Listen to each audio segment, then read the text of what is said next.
Hello everyone, my name is Dylan Carroll, and this is my video journal number 3 for British literature, and today we'll be talking about the Canterbury Tales. So one thing that really stood out to me about, Chaucer's writing is how real the characters feel. Even though the stories are old and the way the characters talk feels, very human and familiar, some parts were funny. But others were uncomfortable because Chaucer doesn't tell us how to feel about the characters. Instead, he lets them speak for themselves. And due to that, we have to decide what to think.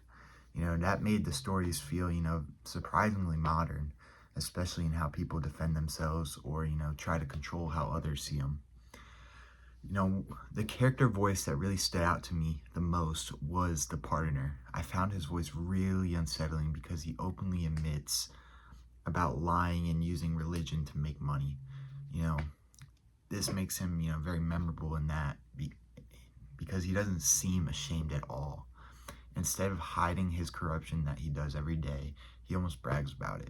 That made me really question how someone like that could still have power over all the others, which is what Chaucer seems to be pointing out. So, moving on, Chaucer's satire really criticizes religious authority and hypocrisy. Through the pardoner, it showed how authority can be based on fear, manipulation, and personal gain instead of, your faith and honesty. This really helped me understand medieval society better because it shows that people were aware of corruption even back then. And Chaucer makes authority feel unstable, like it depends more on how someone speaks than on whether they actually are a good person. And lastly, for my learning process this week, I really tried to slow down and focus more on character voice instead of just following the plot. So, the biggest challenge was really staying focused with the language.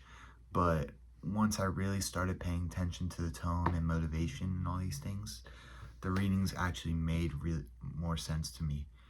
So, overall, this module really helped me because I'm a more careful reader, and it made me a more careful reader, and also really made me think more about how power works through language and, how, for example, the pardoner, one person can rule over other people and make them think something else that they don't want to think. So this is my end for the this is the end for my video journal, and thank you for listening. Have a good one.